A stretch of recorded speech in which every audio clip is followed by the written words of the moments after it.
রাম রাম বন্ধুরা, নমস্কার। আশা করছি তোমরা সবাই খুব ভালো আছো। বন্ধুরা, India post office GDS new recruitment 2024 তোমরা জানো আজকে কিন্তু জিডিএস এর ফর্ম অ্যাপ্লাইয়ের লাস্ট ডেট, মানে আজ কিন্তু ফর্ম অ্যাপ্লাইটা শেষ।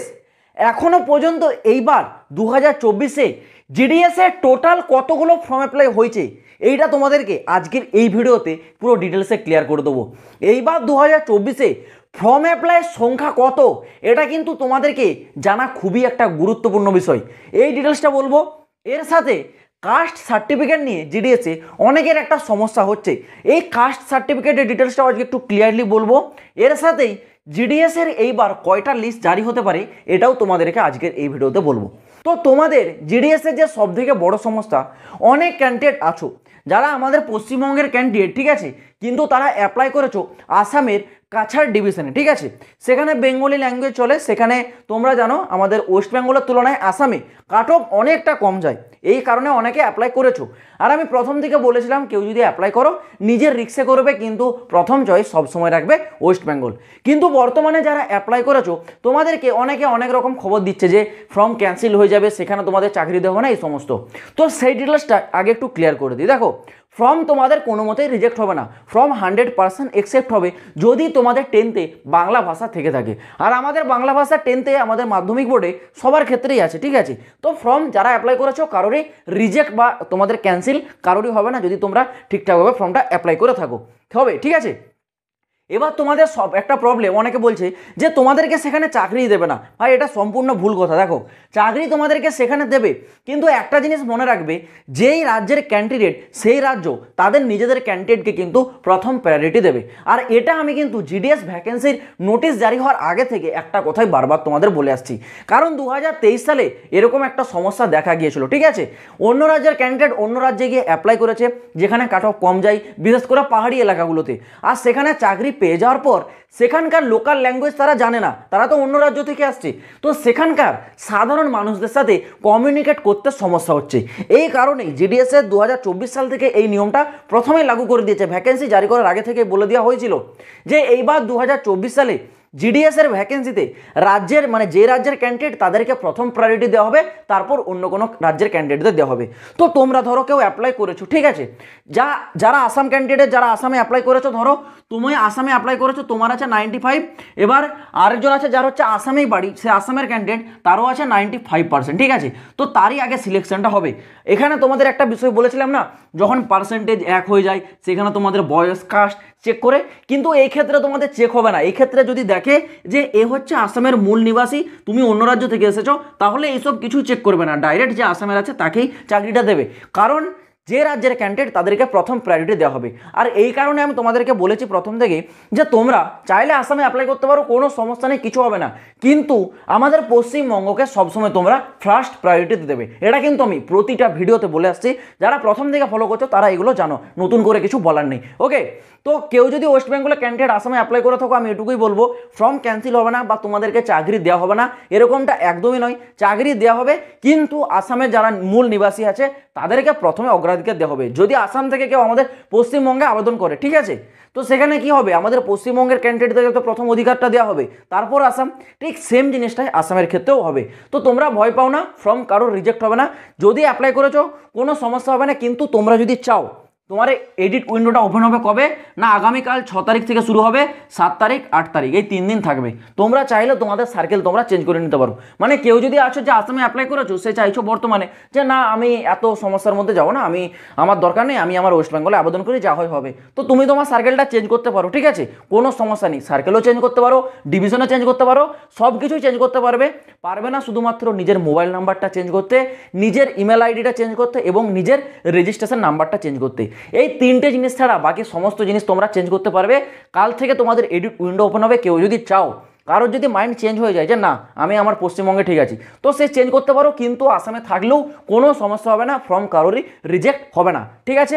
এই বিষয়টা তোমরা বুঝতে পারলে, তোমাদের এই বিষয়ে অনেকের ডাউট ছিল। তো এবার তোমাদের বলে রাখি, তোমাদের কাস্ট সার্টিফিকেটটা দেখো, কাস্ট সার্টিফিকেটের ডিটেলসটা একটু ক্লিয়ার করে দিই। কাস্ট সার্টিফিকেট নিয়ে অনেকের সমস্যা হচ্ছে, অনেকে বলছে কাস্ট সার্টিফিকেট তোমাদের কিন্তু সেন্ট্রালে না হলেও হবে, কিন্তু ভাই এই ধারণাটা না সম্পূর্ণ ভুল। জিডিএস হচ্ছে একটা সেন্ট্রাল গভর্নমেন্টের আন্ডারের চাকরি, ঠিক আছে, যদিও সেটাকে একটা সিভিল সার্ভিস হিসেবে প্রাপ্য সম্মানটা দেওয়া হয়নি, কিন্তু জিডিএস বা পোস্ট অফিস এটা কিন্তু সবাই আমরা জানি যেটা সেন্ট্রাল গভর্নমেন্টের আন্ডারে পড়ে।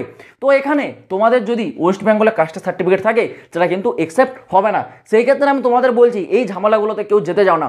ধরো তোমার এত কষ্ট করে তোমার নামটা যখন লিস্টে আসলো, কিন্তু তুমি ডকুমেন্টস ভেরিফিকেশনে গিয়ে শুধুমাত্র এই কাস্ট সার্টিফিকেটের জন্য তোমার রিজেকশন হয়ে গেল, ঠিক আছে, তো সেই যে দুঃখটা সেটা কিন্তু খুবই মানে একটা বড় বিষয়, ঠিক আছে, যে একটু ছোট্ট ভুলের জন্য চাকরিটা তোমরা পেলে না। সেই ক্ষেত্রে আমি বলবো তোমাদের যে কাস্ট সার্টিফিকেট এটা কিন্তু রাজ্যে তোমাদের হবে না। কাস্ট সার্টিফিকেট এটা কিন্তু অবশ্যই তোমাদের সেন্ট্রাল গভর্নমেন্টের লাগবে। সেটা যদি তোমরা 5 আগস্ট মানে আজকের ডেটের আগে যারা অ্যাপ্লাই করে দিয়েছো খুবই ভালো, এটা কিন্তু সব থেকে ভালো বিষয়, এটা আমি তোমাদেরকে প্রথমে বলেছিলাম। কিন্তু কেউ যদি 5 আগস্ট মানে ক্রুশিয়াল ডেট তোমাদের আজ 5 আগস্ট লাস্ট ডেট, এর আগে যদি তোমাদের কারোর অ্যাপ্লাই না করা থাকে এখনও পর্যন্ত, কেউ যদি চাও অ্যাপ্লাই করতে পারো, কোনো সমস্যা হবে না, বেশিরভাগ ক্ষেত্রে এটা হয়। কিন্তু কিছু কিছু জায়গায় এরকমটা দেখা গিয়েছে জানো, যেখানে ডকুমেন্টস ভেরিফিকেশন মানে তোমাদের ধরো যেখানে ডকুমেন্টস ভেরিফিকেশনের নাম আসবে, সেখানে ডকুমেন্টস ভেরিফিকেশন যখন করানো হয় সেখানকার যে অথরিটি বলো বা পোস্ট অফিসের যিনি তোমাদের ডকুমেন্টসগুলো ভেরিফিকেশন করবে, এরকম কিন্তু ইস্যু ক্রিয়েট করে যে ডকুমেন্টসটা তোমাদের যে কাস্টের সার্টিফিকেট সেটা যদি 5 তারিখের আগে ইস্যু না করা হয় তাহলে কিন্তু একসেপ্ট করা হবে না। আর এরকমটা করলে তোমাদের তখন আর কিছু করার থাকে না। এই কারণে আমি তোমাদেরকে বলছিলাম যে তোমাদের 5 আগস্টের হলে সব থেকে বেটার হয়। কিন্তু এখনও পর্যন্ত কেউ যদি সেন্ট্রালে কাস্ট সার্টিফিকেটের জন্য অ্যাপ্লাই না করে থাকো, চাইলে তোমরা আগামীকাল 6 তারিখও করতে পারো, কোনো আশা করছি সমস্যা হবে না। তবে হ্যাঁ, ডকুমেন্টস ভেরিফিকেশনের সময় 100% তোমাদেরকে সেন্ট্রাল গভর্নমেন্টের কাস্টের সার্টিফিকেট দেখাতে হবে, না হলে কিন্তু তোমাদেরকে কাস্টে রিজার্ভ হিসেবে ধরবে না। ওকে, এটুকু তোমরা কিন্তু মাথায় রাখো, কাস্ট সার্টিফিকেট কিন্তু সবসময় সেন্ট্রালের লাগবে জিডিএস এর ক্ষেত্রে। কেউ যদি বলে রাজ্যের, সেটা কিন্তু সম্পূর্ণ ভুল তথ্য। এবার বলে দিই তোমাদের জিডিএস এর টোটাল ফর্ম ফিল আপ কত হয়েছে 2024 সালে। এখনও পর্যন্ত যখন আমি ভিডিওটা তৈরি করছি বর্তমানেও ফর্মটা আবেদন চলছে, কিন্তু 1 ঘন্টা আগে আমি যে ডেটাটা পেয়েছি এটা কিন্তু আনঅফিসিয়াল ডেটা, তাও আমি তোমাদের বলছি দেখো এখনও পর্যন্ত টোটাল কিন্তু 47 লাখ, ঠিক আছে, 47 লাখের মতো কিন্তু ফর্ম আবেদন হয়ে গেছে। মানে তোমাদের ভ্যাকেন্সি আছে 44,228, কিন্তু ফর্ম অ্যাপ্লাই এখনও পর্যন্ত, এটা আনঅফিসিয়ালি তথ্য যদিও, তাও বলে রাখছি এটা কিন্তু কোনো 100% প্রুফ তোমরা পাবে না, ঠিক আছে, তো আমি তাও বলে রাখছি 47 লাখের মতো তোমাদের ফর্মটা আবেদন হয়ে গেছে এখনও পর্যন্ত। কিন্তু যদি তোমাদের এটা 47 লাখের মধ্যে ফর্ম অ্যাপ্লাই হয়, আজকের মধ্যে ফর্ম অ্যাপ্লাই সংখ্যা কিন্তু আরও বেড়ে যাবে, মানে প্রায় তোমাদের কাছে 50 লাখের কাছাকাছি কিন্তু গিয়ে পৌঁছে যাবে তোমাদের ফর্ম অ্যাপ্লাইটা, ঠিক আছে, 50 লাখের কাছে তোমাদের ফর্ম আবেদনের সংখ্যাটা পৌঁছাবে, যেটা তোমরা জানতে পারবে ঠিক 1 সপ্তাহ পর। মানে ফর্ম আবেদনের পর এর যে আরটিআই রিপ্লাই সেটা কিন্তু সবসময় 1 সপ্তাহ পর আসে। সেই ক্ষেত্রে তোমরা একটু ধৈর্য সহকারে অপেক্ষা করো। ফর্ম অ্যাপ্লাই কত সংখ্যা হয়েছে সেটা অফিসিয়াল প্রুফ সহ আমি তোমাদের আরটিআই দেখে দেবো, কোনো সমস্যা নেই। কিন্তু এখন আনঅফিসিয়ালি যে ডেটা উঠে আসছে এখনও পর্যন্ত 47 লাখ এরকম একটা আন্দাজ দিয়েছে, যে 47 লাখের মতো তোমাদের কিন্তু এখনও পর্যন্ত ফর্ম আবেদনটা হয়ে গেছে। ওকে, এবার বলে রাখি তোমাদের 3 নম্বর বিষয়টা কি, জিডিএস এ কয়টি লিস্ট জারি হবে এইবার। 2023-এর লাস্ট ভ্যাকেন্সি যেখানে তোমাদের 30,041টা ভ্যাকেন্সি ছিল, সেখানে কটা লিস্ট জারি হয়েছিল, 7টা লিস্ট জারি হয়েছিল।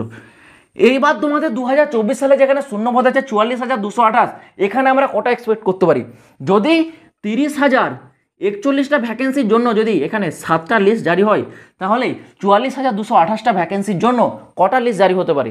সেম বিষয়টা আমরা এখানেও ফলো করব। ভ্যাকেন্সি সংখ্যা যেহেতু এখানেও প্রায় সিমিলার, যদিও এখান থেকে একটু ভ্যাকেন্সি আছে, মানে প্রায় বলতে পারো 14,000-এর মতো ভ্যাকেন্সি বেশি আছে, কিন্তু তাও তোমরা ধরে রাখো ন্যূনতম তোমাদের 7টা তো লিস্ট জারি হবে, কম করো, ঠিক আছে, এটা কিন্তু কেউ আটকাতে পারবে না। 7টা লিস্ট কিন্তু তোমাদের কম করেও জারি হবে। তো আশা করছি আমি পুরো বিষয়টা বোঝাতে পেরেছি। এছাড়াও আগামীকাল থেকে তোমাদের এডিট উইন্ডোটা ওপেন হচ্ছে, এডিটের সময় তোমরা কী কী এডিট করতে পারবে আশা করছি আমি তোমাদের খুব শীঘ্রই এরকম একটা ভিডিও নিয়ে আসবো এডিট উইন্ডো নিয়ে। চেষ্টা করছি যত তাড়াতাড়ি নিয়ে আসা সম্ভব তোমাদের সামনে সেরকম একটা ভিডিও আমি নিয়ে আসবো। এর সাথে জিডিএস এর মেরিট লিস্ট কবে জারি হবে, কী কী ডকুমেন্টস ভেরিফিকেশনের ডকুমেন্টস লাগবে, পুরো সমস্ত ডিটেলস আমি আরও নেক্সট ভিডিওতে তোমাদের সামনে এইসব আপডেটগুলো তুলে ধরবো। যারা জিডিএস এর ভ্যাকেন্সির জন্য ফর্মটা আবেদন করেছো অবশ্যই কিন্তু চ্যানেলটা সাবস্ক্রাইব করে রাখো, এইরকম জিডিএস রিলেটেড প্রতিটা লেটেস্ট আপডেট সব থেকে আগে পাওয়ার জন্য। তো চলো বন্ধুরা, আজ ভিডিওটা এই পর্যন্ত, দেখা হচ্ছে আবার পরের ভিডিওতে নতুন কোনো আপডেটের সাথে। জয় হিন্দ, বন্দে মাতরম।